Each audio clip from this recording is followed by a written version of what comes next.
ایک عورت عراق سے آئی، اس کی 5 یتیم بچیاں تھیں تو اسے ضرورت تھی وظیفے کی۔ اس نے آ کے پوچھا حضرت عمر بن عبدالعزیز کا گھر کہاں؟ تو لوگوں نے فرمایا وہ سامنے جو ٹاٹ اور بوریے کا پردہ لٹک رہا ہے وہ عمر بن عبدالعزیز کا گھر ہے۔ دروازے پہ دستک دی تو ایک عورت اندر برتن دھو رہی تھی۔ پوچھا السلام علیکم، امیر المومنین سے ملنا ہے۔ وہ کہنے لگی اس درخت کی چھاؤں میں بیٹھ جاؤ، ابھی تشریف لاتے۔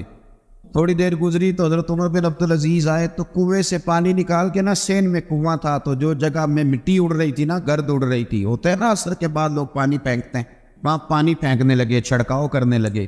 تو تھوڑی تھوڑی باتیں وہ خاتون آپ سے کرنے لگی، تو وہ جو عورت آئی تھی وہ کہنے لگی تم غلام سے باتیں کر رہی ہو، تمہیں پردہ کرنا چاہیے۔ وہ کہنے لگی یہ غلام نہیں، یہ میرے شوہر ہیں اور یہ امیر المومنین عمر بن عبدالعزیز۔ کہنے لگی یہ عمر بن عبدالعزیز ہے؟ کہا ہاں یہ عمر بن عبدالعزیز ہے۔ تو وہ خاتون حاضر ہوئی، کھجوریں اس کو دی گئیں کھانے کے لیے۔ اس نے کہا حضور میری 5 یتیم بیٹیاں ہیں، مجھے وظیفہ چاہیے۔ جناب عمر بن عبدالعزیز نے ایک بیٹی کا نام پوچھا، ولدیت پوچھی، وظیفہ لکھا۔ عورت کہنے لگی اللہ تیرا شکر ہے میری بچی کا وظیفہ لگ گیا۔ دوسری کا نام پوچھا، ولدیت پوچھی، عمر پوچھی، وظیفہ لگایا، اللہ تیرا شکر ہے میری یتیم بچی کا وظیفہ۔ 4 بچیوں کے وظیفے عمر لکھتے رہے، خاتون اللہ کی حمد کرتی رہی۔ 5ویں کا لکھنے لگے تو کہنے لگی میں نے زمانہ بڑا دیکھا ہے پر عمر بن عبدالعزیز تیری طرح کا بندہ نہیں دیکھا۔ آپ فرمانے لگے اب میں 5ویں کا وظیفہ نہیں لکھتا، 4 کا وظیفہ جا کے گورنر سے منظور کرا لے اور 4 کو کہنا تھوڑا تھوڑا 5ویں کو بھی دے دے۔ حضور کیوں نہیں لکھتے؟ فرمایا جب تک تو حمد کے لائق رب کی حمد کر رہی تھی میں وظیفے لکھ رہا تھا، اب تو نے میری تعریفیں شروع کر دی۔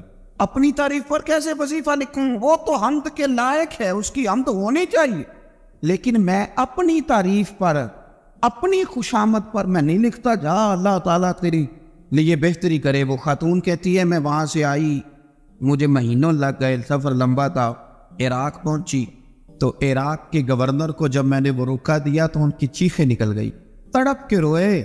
میں نے کہا کیا ہوا؟ کہنے لگی بی بی جس نیک آدمی نے تجھے یہ لکھ کے دیا تھا چند دن ہوئے ان کا انتقال ہو گیا۔ عمر بن عبدالعزیز پردہ فرما گئے۔ وہ خاتون پھر روئی، کہنے لگی یتیم بیٹیوں کا اب کیا بنے گا، اس رکے کا کیا بنے گا؟ تو آپ فرمانے لگے بی بی جب امیر عمر بن عبدالعزیز جیسا ہو تو گورنروں کو بھی اللہ کچھ توفیق دے ہی دیتا ہے۔ اگر انہوں نے تیرا وظیفہ زندگی میں لکھا تھا تو فکر نہ کر، جب تک میں زندہ رہوں گا وظیفہ پہنچتا رہے گا۔ آپ کے گورنر نے لکھا کہ حضرت صاحب گورنر ہاؤس کی عمارت کمزور ہو گئی ہے، نہیں بنا لو۔ تو آپ فرمانے لگے تو عدل کا قلعہ کیوں نہیں بناتا، انصاف کی دیواریں کیوں نہیں کھڑی کرتا؟ فرمایا چھوڑ اینٹیں لگانا، عدل و انصاف کا قلعہ بنا۔ سب سے بڑی بات یہ تھی کہ بڑے پابند تھے صوم و صلات کے، دن کو تلاوت کرتے، رات کو عبادت کرتے، پنجگانہ نماز میں کھڑے ہوتے، اللہ کے خوف کی بات آتی تو چڑیا کی طرح بڑبڑاتے، ڈرتے۔ آپ کی اہلیہ کہنے لگی عمر بن عبدالعزیز یہ کیفیت کیسے ہوئی؟ فرمانے لگے ایک ذہن میں بات بیٹھ گئی تھی کہ رب نے حساب پوچھنا ہے اور میں نے حساب دینا ہے، تو جس کو پتا ہونا میں نے حساب دینا ہے اور مجھ سے کسی نے حساب پوچھنا ہے، پھر سمجھے حساب دینا ہے اور کسی نے حساب پوچھنا ہے، حساب دینا ہے اور حساب۔ تو فرماتے ہیں جب یہ ذہن بن گیا کہ میں نے حساب دینا ہے اور رب نے حساب پوچھنا ہے تو بس پھر میں نے حساب کر کے رکھنا شروع کر دیا۔ پھر میں نے کوشش کی ہے کہ حساب کروں کہ نا انصافی نہ ہو جائے، ظلم نہ ہو جائے۔ ایک آدمی بڑی دور سے چل کے آیا، عرض کی حضور آپ کے گورنر نے میرا مال چھین لیا ہے، واپس نہیں کرتا۔ تو حضرت عمر بن عبدالعزیز رحمۃ اللہ نے رکا لکھا، فرمایا میں نے تو تجھے نیک آدمی سمجھ کے گورنر بنایا تھا اور تو لوگوں کے مال نہیں واپس کرتا، فوراً واپس کر۔ اس کے نام جب خط لکھا تو آدمی خوش ہو گیا۔ تو آپ فرمانے لگے اب یہ بتا تیرا آنے جانے کا خرچہ کتنا ہوا؟ عرض کی حضور کیا مطلب؟ آپ فرمانے لگے ایک تو پہ ظلم ہو اور دوسرا تیرے اوپر اور خرچے ڈالے جائیں۔ دیکھیں نا ایک آدمی کی زمین پہ قبضہ ہو، پھر وہ وکیل کرے، پھر وہ گواہ اکٹھے کرتا پھرے، پھر وہ مسائل میں الجھ جائے۔ جناب عمر بن عبدالعزیز نے ہمیں ایک سوچ عطا فرمائی، فرمایا ایک تیرے اوپر ظلم ہوا، ایک تجھے اتنی تکلیف ہوئی یہاں آنے کی، اور ایک تیرا خرچ ہوا، بتا کتنے پیسے؟ عرض کی حضور میرا تو لاکھوں کا مال آپ نے واپس کرا دیا ہے، اب چھوڑے خرچے کو۔ فرمایا نہ بھائی یہ میرے رسول کائنات کا دین ہے، اس میں ہم ہر شے کا حساب کر کے رکھیں گے۔ تیرا خرچ ہوا ہے، تیرا خرچہ ہوا ہے، تجھے آنا پڑا، تجھے جانا پڑا۔ اور دنیا کے منصفوں فیصلے کرنے والوں تھوڑا خیال تو کرو کتنے لوگ ہیں جو رول گئے بیچارے رستوں میں کچہریوں، جو عدالتوں کے چکر لگا لگا کے تھک گئے، جن کی اولادیں تڑپ اٹھی، مکان بک گئے، انہوں نے اپنے حقوق کیا لینے تھے، ان کی تو باقی چیزیں بھی چلی گئیں۔ فرمایا خرچہ بتا کتنا ہوا؟ عرض کی حضور 60 دینار تقریباً۔ فرمایا اسے مال خزانہ سے 60 دینار بھی دو۔ پھر فرمایا میری جیب سے اسے 50 اور دو تاکہ یہ آنے جانے میں مزید روٹی کھا سکے، گوشت کے ساتھ روٹی کھائے۔ اور پھر فرمایا معاف کر دینا، حکومت عمر بن عبدالعزیز کی تھی پر تجھے بڑی تکلیف اٹھانی پڑی، اذیت اٹھانی پڑی۔ یارو اس رنگ میں اس شخص نے حکومت کی، اس انداز میں، اور سب سے بڑھ کر بنو امیہ میں سے تھے، لیکن میرے رسول پاک کی اولاد سے جو پیار، حضور کی نسل سے، کسی نے آپ کے سامنے کہہ دیا، امام جلال الدین سیوطی نے اس کو لکھا ہے، کسی نے عمر بن عبدالعزیز رضی اللہ تعالیٰ عنہ کے سامنے کہہ دیا یزید امیر المومنین تھا، مومنوں کا امیر تھا۔ فرمایا پکڑو اس بدذات کو 20 کوڑے مارو، پکڑو اس نالائق کو، اسے 20 کوڑے مارو۔ یہ نبی پاک کے خاندان کے قاتل کو امیر المومنین کہتے ہیں؟ یہ فتویٰ جناب عمر کا۔ مولا علی شیر خدا کی اولاد میں سے ایک شہزادے آپ کے پاس آئے کسی کام کے لیے، تو عمر بن عبدالعزیز اٹھ کے کھڑے ہو گئے، ہاتھ باندھ دیے، کہنے لگے حضور ساری دنیا میرے پاس آئے، آپ نہ ایک رکا لکھ دیا کریں یا پیغام دے دیا کریں، اس لیے کہ اس دھرتی پہ جو کچھ بھی ہے وہ مدینے والے رسول کا ہی صدقہ ہے۔ حضور کی اولاد سے پیار، نبی پاک صلی اللہ علیہ وسلم کے خاندان کے ساتھ محبت۔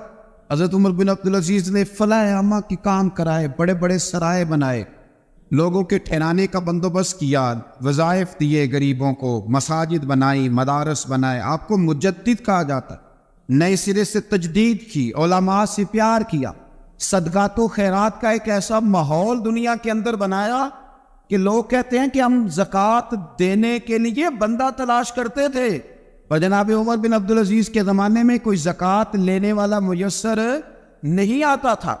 ایک شخص ملا تو لوگوں نے اس کو اتنی زکوٰۃ دی، اتنی زکوٰۃ دی، اتنی زکوٰۃ دی، لوگ خوشحال ہو گئے، اتنی زکوٰۃ دی کہ اگلے سال وہ خود زکوٰۃ دے رہا۔ حضرت عمر بن عبدالعزیز نے ایسا ماحول بنا کے لوگوں کو دیا، اس طرح کی نوعیت آپ نے لوگوں کو دی کہ خوشحالی نظر آنے لگی۔ ذمیوں کے، غیر مسلموں کے حقوق کا بھی تحفظ فرمایا۔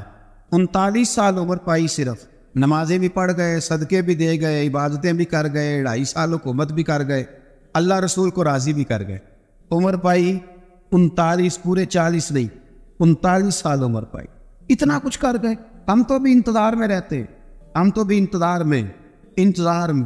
اٹھ فریدہ ستیا تے داڑھی آ گئی پور، اٹھ فریدہ، یہ ستیا کا مطلب بابا جی نے غفلت بیان کیا ہے، کہ مطلب یہ نہیں کہ سچی مچی سویا ہوا تھا، کہتے تو غافل ہے۔ اٹھ فریدہ ستیا داڑھی آ گیا پور، اگا نیڑے آ گیا، پیچھا رہ گیا دور۔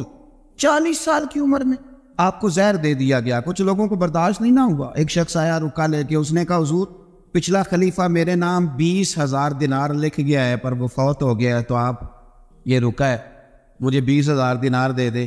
آپ فرمانے لگے سنبھال کے رکھ، شاید میرے بعد والا دے دے۔ رکا سنبھال کے رکھ، پر مجھ سے نہ امید رکھنا 20,000 دینار تو میں 20,000 گھر میں دوں گا اور 20,000 چولہے جلاؤں، میں ایک آدمی کو اتنا امیر کر دوں اور باقی لوگ دیکھتے رہیں۔ آپ کو زہر دے دیا گیا، بیمار رہے، بچوں کو بلایا، اور میں بیٹا میں جہنم سے ڈر گیا تھا، تمہارے لیے مال نہیں جمع کر سکا۔ اس دل نکلا، شدید علیل ہو گئے۔ وہ جو آیت میں نے پڑھی ہے نا، آپ کی اہلیہ کہتی ہیں کہ آخری وقت آپ کی زبان پر وہ آیت جاری ہوئی، تلک الدار الآخرۃ نجعلھا للذین لا یریدون علوا فی الارض ولا فسادا والعاقبۃ للمتقین۔ فرمایا یہ آخرت کا گھر ہے، ان لوگوں کو ملے گا جو نہ زمین میں تکبر کرتے ہیں نہ فساد چاہتے ہیں۔ یہ آیت پڑھی اور روح پرواز کر گئی۔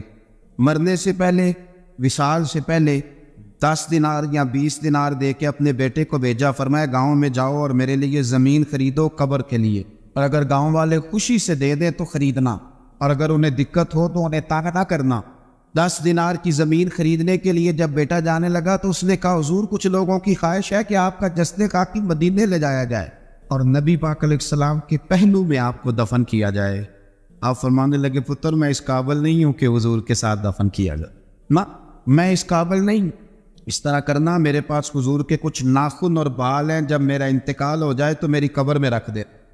اور پھر حضرت عمر بن عبدالعزیز نے فرمایا مجھے نہ سستا کفن دینا 2 دینار کا، اس سے زیادہ کفن نہ دینا، 2 دینار کا کفن۔ حضور آپ کا مال ہے کچھ پڑا ہوا تو اس میں سے اچھا کپڑا خریدا جا سکتا ہے۔ فرمایا نہ بھائی 2 دینار کا کفن خریدنا۔ حضور کیوں؟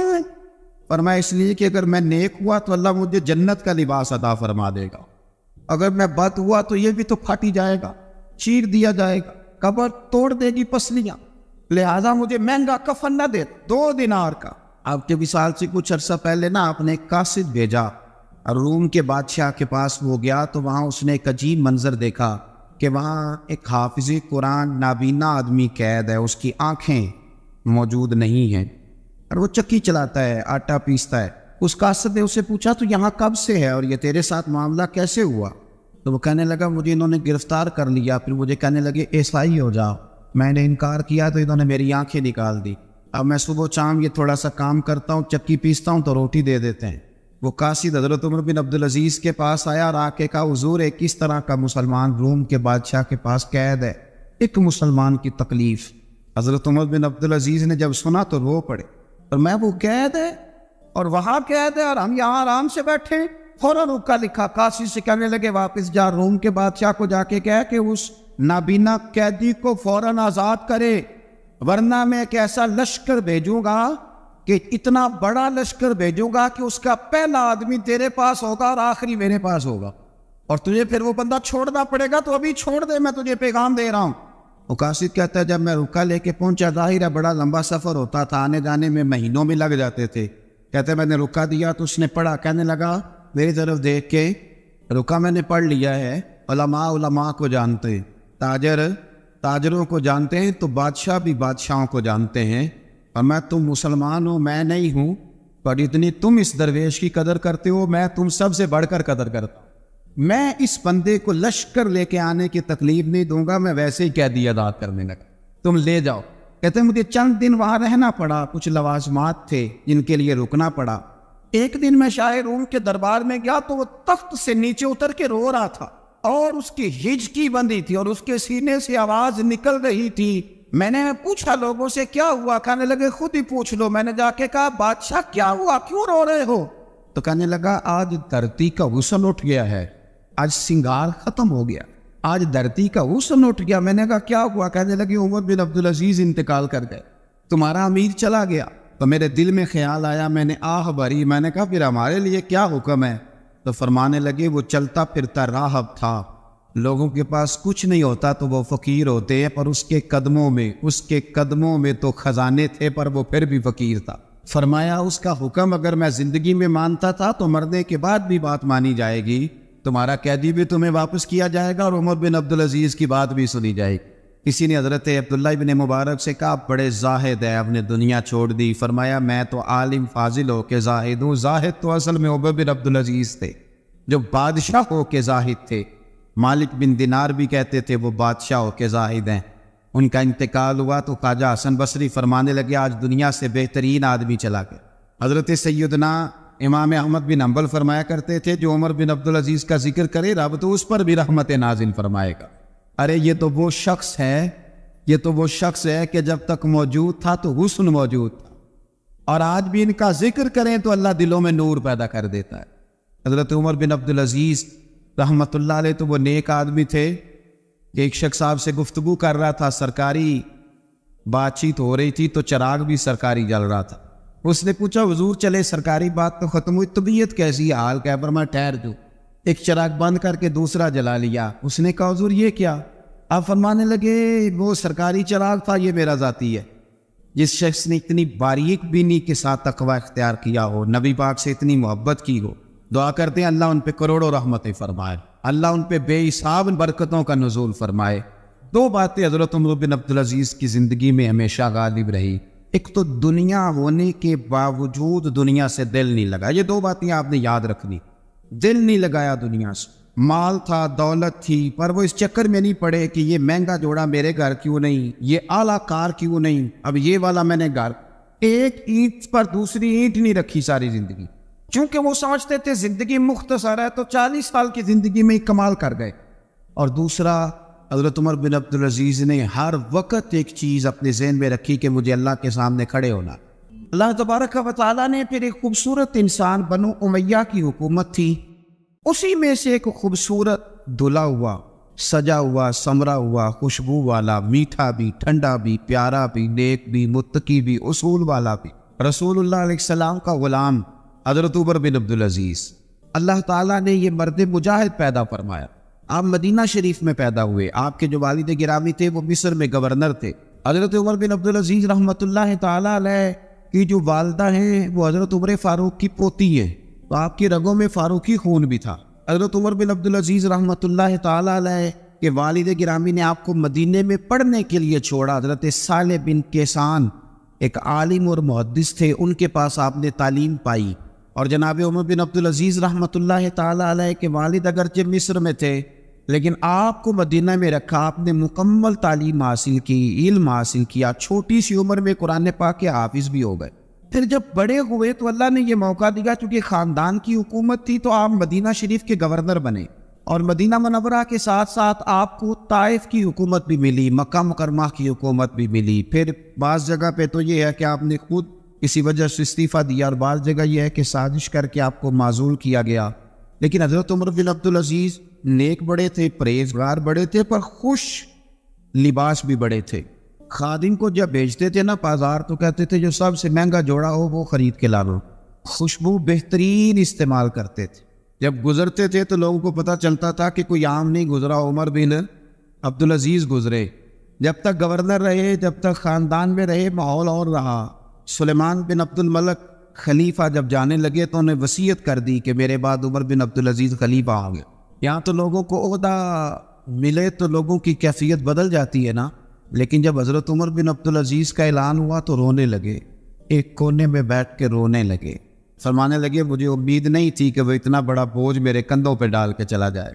اتنے سارے لوگوں کا بوجھ، اتنے سارے لوگوں کی آزمائش. خیر چونکہ وصیت تھی، آپ کی بیعت لی گئی. بیعت لینے کے بعد آپ منبر پہ چڑھے تو فرمایا لوگوں میں تمہیں آزاد کرتا ہوں، اگر تم میرے علاوہ کسی کو حکمران بنانا چاہو تو مجھے کوئی اعتراض نہیں ہے. لوگوں نے کہا نہیں، آپ ہی ہمارے حکمران ہوں گے. حضرت عمر بن عبدالعزیز دنیا اسلام کے اندر ایسی مثال ہیں، اچھی طرح سمجھ لیں کہ جب حالات اب نہیں اب تر ہو گئے تھے، بد نہیں بدترین ہو گئے تھے، اور بڑے بڑے لوگوں نے عجیب ماحول گھڑ لیے تھے، اس ماحول میں آئے. لمبی نہیں، 2.5 سال حکومت کی صرف، لیکن لوگوں کو حضرت صدیق اکبر کی یاد آنے لگی، لوگوں کو سیدنا فاروق اعظم کیا. آپ کی جو بیوی تھی وہ بھی بادشاہ کی بیٹی تھی، بادشاہ کی بیوی بھی بن گئی. پہلے دن اپنی بیوی سے کہا کہ اب ہم بن گئے ہیں امیر، اب ہمارے ذمے بہت ساری ذمہ داریاں ہیں، اب حالات اس طرح کے نہیں ہوں گے جس طرح کے پہلے ہوا کرتے تھے. اب تمہیں میرا ساتھ دینا ہے، اپنا سارا زیور دو، میں بیت المال میں جمع کرانا چاہتا ہوں. یہ بڑا مشکل کام ہوتا ہے کسی خاتون کے لیے. سارا مال وہاں جمع کرا دیا. پہلے دن ہی سارے کپڑے سپڑے حضرت عمر نے اپنے خیرات کر دیے، سادہ لباس پہن لیا، اور بڑی تھوڑی غذا گھر میں آتی تھی، بیت المال سے تھوڑا سا وظیفہ، جائیدادیں ساری دے دی اللہ کے رستے میں، غریبوں میں بانٹ. ایک دن گھر میں تشریف لائے تو بچیوں نے منہ پہ ہاتھ رکھ لیا. حضرت عمر بن عبدالعزیز بات کرتے ہیں تو بیٹیاں منہ چھپا لیتی. پتر کیا بات ہے بیٹے، میرے منہ سے بدبو آ رہی ہے، منہ چھپاتی ہو؟ تو بچیاں خاموش ہوئی. جب دوبارہ پوچھا تو کہنے لگے ابا جی جو آپ خرچہ دیتے ہیں نا اس میں 2 وقت روٹی نہیں پک سکتی. اور یارو میں آپ کو وقت کے امیر کی بات سنا رہا ہوں. یہ جو رکھ رکھاؤ میں نے اور آپ نے بنا لیا ہے تو خرچے اتنے بڑھا لیے کہ ہم الجھ گئے، ہم سے پورے نہیں ہوتے. لیکن جنہوں نے اولادوں کو سادہ رکھا، حالات قابو میں رکھنے میں کامیاب ہوئے، بچ گئے. میرے نبی کریم صلی اللہ علیہ وسلم نے فرمایا جو ضرورت کے مطابق جسے اللہ نے روزی دے دی وہ کامیاب ہو گیا. لیکن ہم بہت الجھ گئے، بہت دور نکل گئے. بیٹیوں نے منہ پہ ہاتھ رکھا. پتر کیا بات ہے ابا جی، اتنے پیسے آپ لاتے ہیں 2 وقت کی روٹی نہیں پک سکتی، تو ہم نے پیاز سے روٹی کھائی ہے، منہ سے بدبو آ رہی ہے، اس لیے آپ کے سامنے منہ نہیں کھولا کہ آپ کو کراہت ہوگی. تو حضرت عمر بن عبدالعزیز آنکھوں میں آنسو تو آئے پر کہنے لگے یا اللہ تیرا شکر ہے کہ جس جگہ میں اپنی اولاد کو کھڑا کرنا چاہتا تھا میری اولاد وہاں کھڑی ہو گئی ہے. یہ پیاز سے روٹی کھا کے بھی شکر ادا کر، پیاز سے روٹی کھا کے. آپ یقین کریں میرے ابا جی میری والدہ سے کہتے تھے کہ بڑولے میں گندم میں نے ڈلوا دی ہے، یہ میری ذمہ داری تھی. اب اچار کا ایک مرتبان بنا لے تو انشاءاللہ گرمیاں مسئلہ کوئی نہیں. میں نے دیکھا ہے انہیں پیاز سے روٹی کھاتے, میں نے دیکھا ہے وہ ایک پیاز سے روٹی کھاتے اور پیاز روٹی کے اوپر رکھ لیتے, اور آخر میں ان کا چہرہ جب ہم لوگ دیکھتے تو وہ کہتے اللہ تیرا کتنا شکر ہے, سوال نہیں کرنا پڑا, گندم بھی اپنی تھی, پیاز بھی اپنا تھا, گھر میں نے بچوں کے بیچ بیٹھ کے روٹی کھا لی. اور یوں لگتا تھا کہ وجود بھی ان کا سارا شکریہ ادا کرتا ہے, صرف زبان.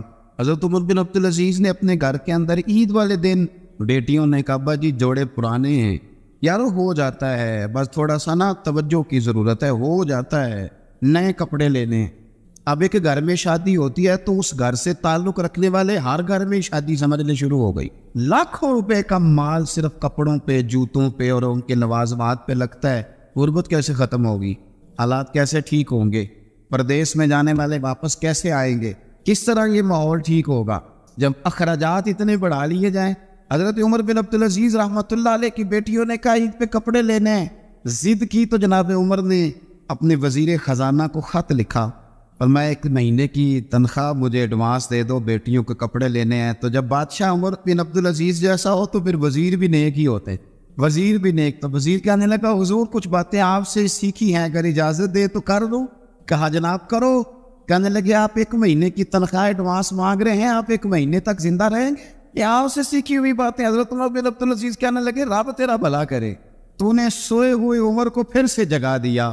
بیٹیوں سے آ کے کہنے لگے پتر پرانے کپڑے دھو کے پہن لو, اگر کپڑے دھو کے پہن لوگی اور پہن کے رب کی بارگاہ میں کھڑے ہوگی تو رب تو پہلے ہی بڑا قبول فرمانے والا ہے, اللہ تو پہلے ہی بڑا قبول کرنے والا ہے. تو صاحب یاد رکھیں حضرت عمر بن عبدالعزیز نے اپنے گھر کے اندر یہ ماحول پیدا کیا, اپنے گھر کے اندر یہ کیفیات آپ نے بنائی, بنا کر کے سجائیں.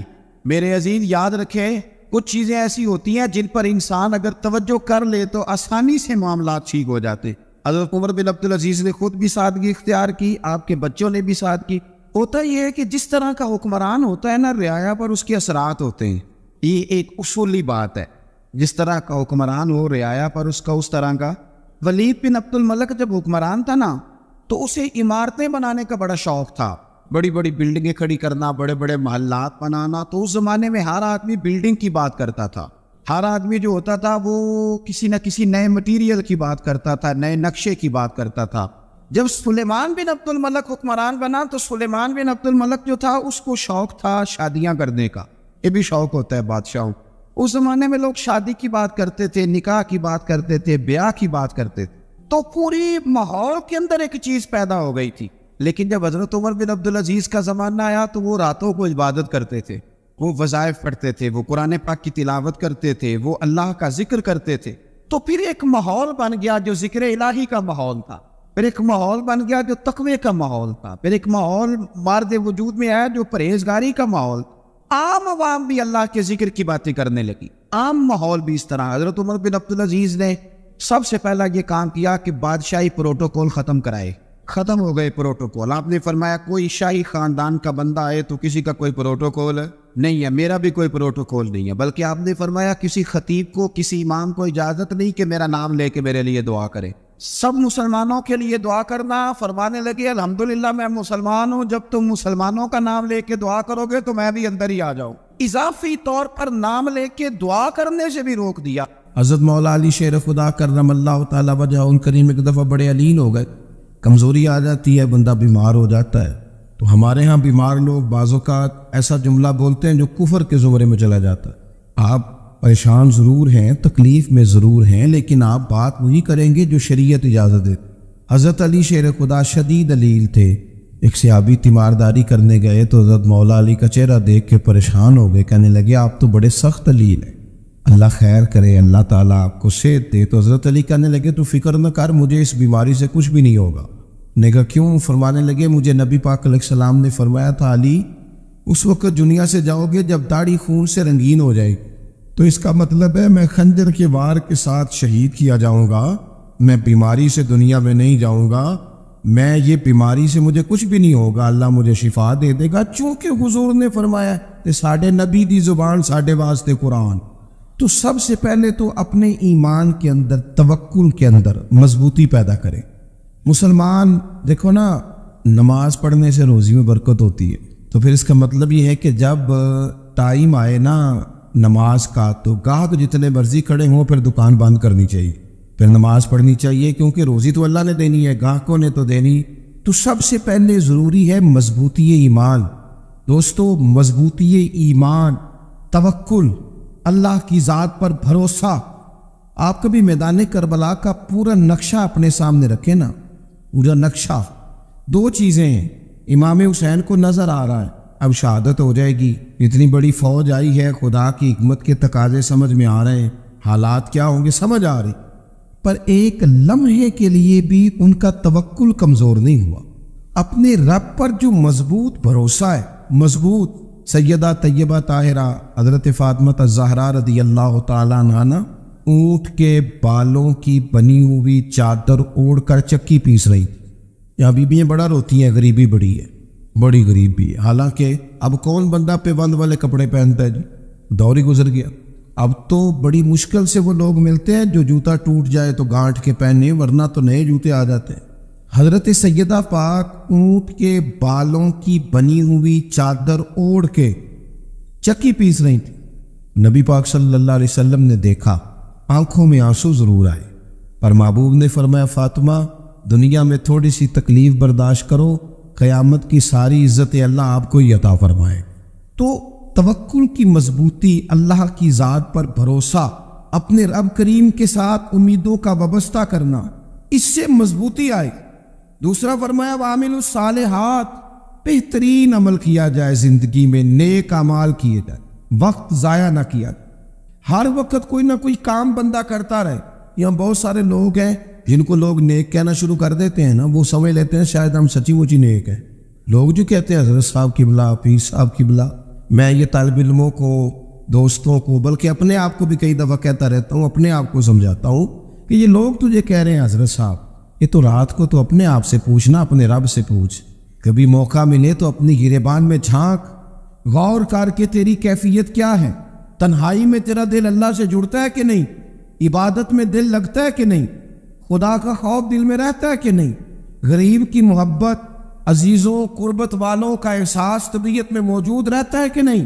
ویسے تو میرا مطلب ہے، لوگ کہہ دیتے ہیں حاجی صاحب آپ بڑے سخی ہیں، تو اس سے تو نہیں نا بندے نے سخی ہونا، سخی تو تب ہونا ہے جب اللہ کی بارگاہ میں مقبول ہو، اعمال صالحہ، نیک کام، اور وہ کرتا رہے بندہ، کوئی بھی کام اسے نیکی کا مل جائے نا۔ دیکھو نبی پاک صلی اللہ تعالیٰ علیہ وسلم نے فرمایا نیکی کو کبھی حقیر نہیں سمجھنا، کبھی حقارت سے نہیں نیکی کرنی کہ یہ بڑی چھوٹی ہے تو میں اس کو کروں۔ اب فرمایا کبھی حقیر نہ سمجھنا، نیکی کا کام جو بھی ملے کر دینا۔ فرمایا اگر بھائی سے مسکرا کے ملو گے بھی نا تو اس پر بھی اللہ تمہیں صدقے کا ثواب عطا کرے گا۔ ہم تو اس دین سے کے ماننے والے ہیں جو کہتا ہے تو گلی سے روڑا اٹھا دے، کانٹا اٹھا دے، کسی کی تکلیف دور کر، کسی پر گنجائش کر، کسی کے لیے آسانی کر، جو بھی خیر کا کام میسر آئے پورے دن میں اسے چھوڑے نہیں۔ صبح گھر سے نکلے، وہ ایک صحابی تھے، غالباً تابعی تھے، تو بازار جاتے اپنے غلام کے ساتھ تو سارا بازار گھوم کے واپس آ گئے۔ خادم نے کہا جناب کو نہ کوئی خریدا نہ کچھ بیچا، تو آپ سارا بازار گھوم کے آ گئے۔ فرمانے لگے تیرا کیا خیال ہے؟ میں نے کچھ بھی نہیں کیا۔ کہا جناب پھر کیا کیا ہے؟ فرمانے لگے تم نے دیکھا جو بندہ بھی گزرا ہے میں نے اس کو کہا السلام علیکم، تو کتنی کو نیکیاں میں جمع کر کے آ گیا ہوں۔ کوئی خیر جو میسر آئے، ہم سمجھتے ہیں کہ شاید وہ کروڑ کو روپیہ ہوگا تو پوری مسجد بناؤں گا تو پھر میں نے نیکی کر دی ہے، شاید جناب میں، حالانکہ یہ چھوٹے چھوٹے کام ہیں نا، چھوٹے چھوٹے کام، ان کی تو زیادہ ضرورت ہوتی ہے، ان کی تو زیادہ حاجت ہوتی ہے۔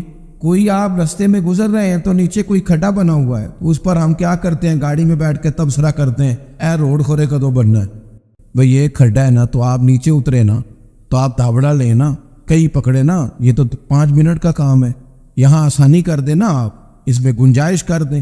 حضور سید عالم علیہ السلام نے فرمایا، امام راضی نے حدیث لکھی ہے، قیامت کے دن ایک بندے کو اللہ معاف کرے گا تو مالک وہ بندہ عرض کرے گا یا اللہ میں تو بڑا گناہگار ہوں، کس وجہ سے معافی ہوئی؟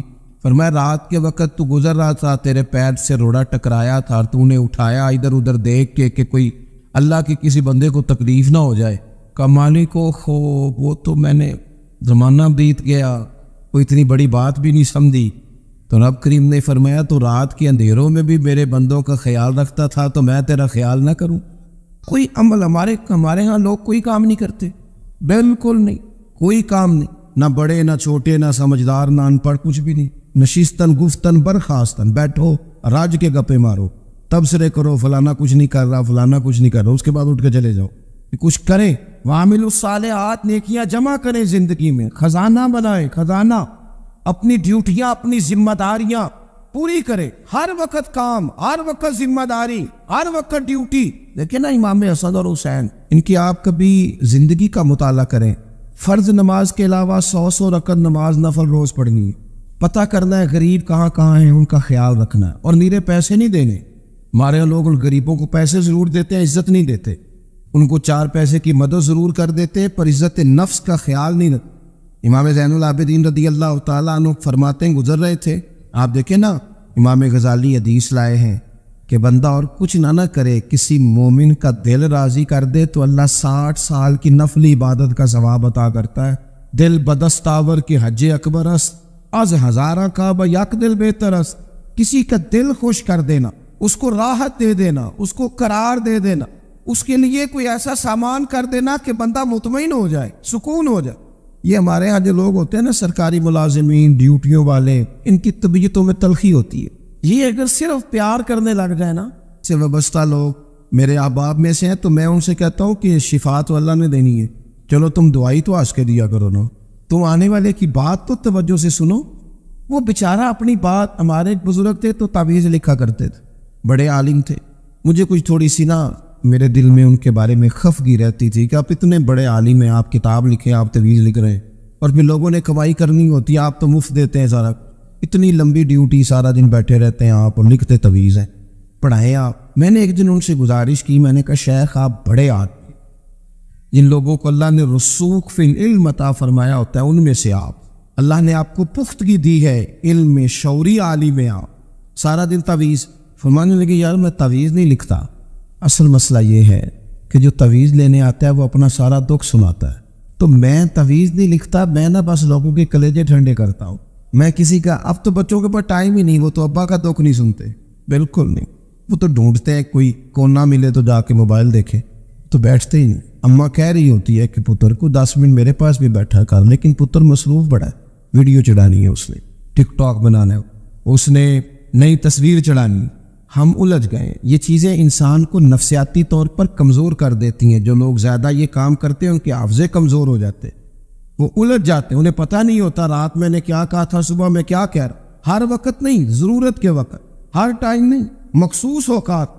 حضرت امام زین العابدین رضی اللہ تعالیٰ عنہ فرمانے لگے، ہم گزر رہے تھے، امام حسین ساتھ تھے، تو رستے میں نہ کچھ غربا، غریب لوگ بیٹھ کے کھانا کھا رہے، کہتے ہماری ان پر نظر پڑی تو انہوں نے حضرت امام حسین رضی اللہ تعالیٰ عنہ سے کہا حضور آئیے تشریف لائیے کھانا کھائیے۔ وہ ضروری نہیں ہوتا آپ کو سب کا کھانا پسند ہی آئے، ٹیسٹ اپنے اپنے ہوتے ہیں، یہ ضروری تو نہیں، کھانا پسند نہ بھی آئے تو دل تو پھر بھی راضی رکھنا چاہیے۔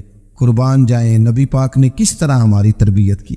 حضرت عائشہ صدیقہ رضی اللہ تعالیٰ عنہ فرماتی ہیں کریم محبوب کا میں نے یہ طریقہ دیکھا کہ اگر کھانا ناپسند ہوتا تو چھوڑ دیتے، پر کبھی اس میں سے نقص نہ نکالتے، عیب جوئی نہ کرتے۔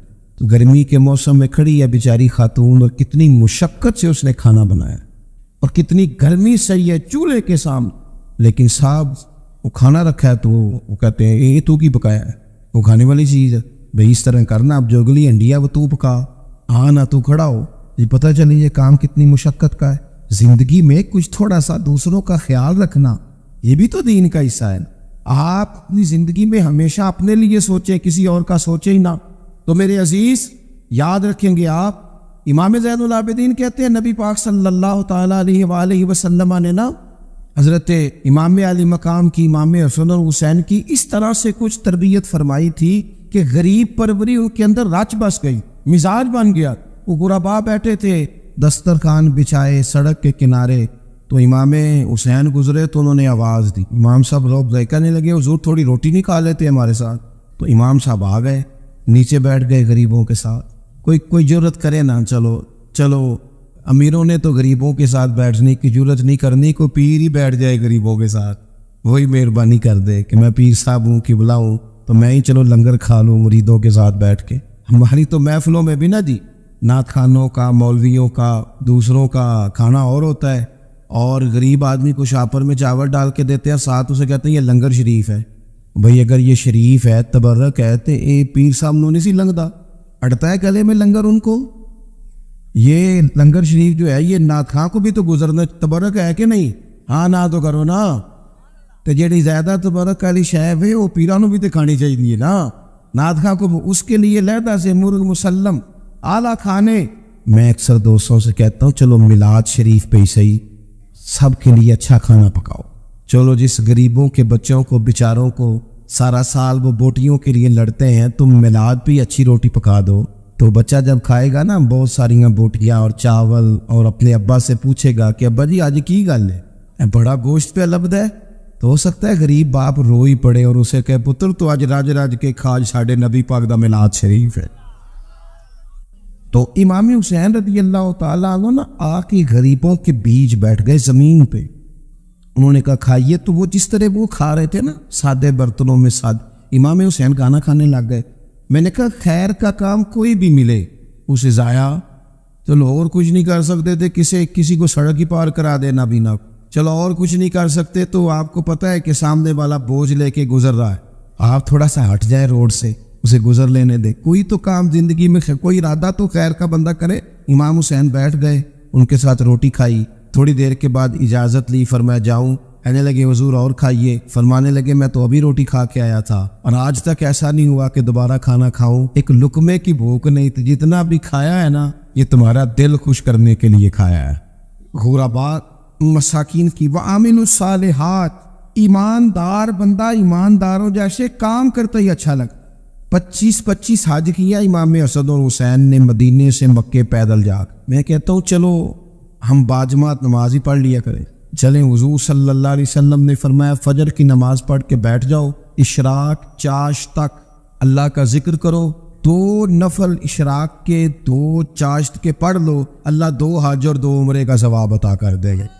مشکل کام تو نہیں ہے. مشکل تو ہاں ہی نہیں کیتی تھے، یہ مشکل ہے. ویسے یہ کہ آنکھ کھل جائے تو 25-30 منٹ 40 منٹ موبائل پہ گزر جائے وہ تو سوکھا ہے، یہ مشکل ہے. دوستو نیک اعمال ان پر کوشش. اہل بیت نے ہمیں سبق یہ پڑھایا ہے، حضور کے اصحاب نے ہمیں سبق یہ پڑھایا. تیسری بات فرمایا وتواصوا بالحق. صرف یہ نہیں کہ تم نماز پڑھ کے تو بیٹھ جاؤ، تم نے نا بے نمازی کو نماز کی دعوت بھی دینی ہے.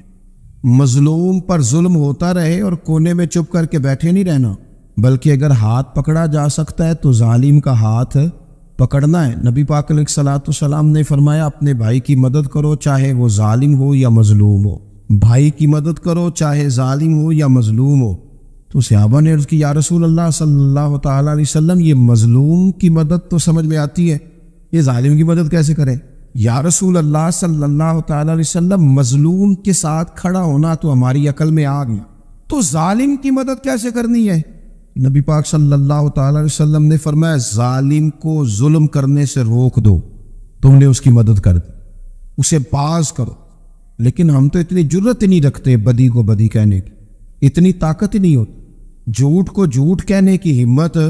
ہمارے گھر میں سارا کچھ ہو رہا ہوتا ہے، ہمیں پتہ ہوتا ہے کہ فلاں جگہ پہ ہمارا قبیلہ ہماری برادری غلط ہے، پر اتنی جرت کرتے. ہم سچ بولتے ضرور ہے پر دوسروں کے بارے میں، اپنے بارے میں سچ بولنے کو تیار نہیں ہوتے. جرت کا مظاہرہ کریں، زندگی میں حق کو حق کہنا سیکھیں، غلط کو غلط کہنا سیکھیں، جھوٹ کو جھوٹ کہیں، بدی کو بدی کہیں، سچائی کا ساتھ دیں ہمیشہ. ہم نے جب تک دیکھو نا ظلم ہوتا رہے، زیادتی ہوتی رہے، اپنا دروازہ اندر سے بند کر لو، پتر باہر نہ جانا. کیوں جی؟ باہر اس پہ ظلم ہو رہا ہے، ان کے گھر آگ لگی ہے، کوئی ہمارے گھر تو نہیں نہ لگی. یاد رکھنا پڑوسیوں کی آگ نہ بجھاؤ گے تو اپنے گھر بھی آ جائے. اگر مظلوم کا ہاتھ نہیں پکڑو گے تو ظالم دلیر ہو جائے. اور ہمارے جتنے بھی بزرگ گزرے انہوں نے ظالموں کو ظالم کہا. امام احمد بن حنبل نے جیل کاٹی، امام اعظم ابو حنیفہ نے جیل کاٹی. آج کل لوگ کہتے ہیں مولانا صاحب آپ نے نا جناب غلط کو غلط نہیں کہنا، سیاست کی بات نہیں کرنی. کیوں جی؟ کس لیے نہیں کرنی؟ سیاست تو تدبیر کا نام ہے. بنو اسرائیل میں جتنی بھی تدبیر ہوتی تھی وہ سارے انبیاء کیا کرتے تھے.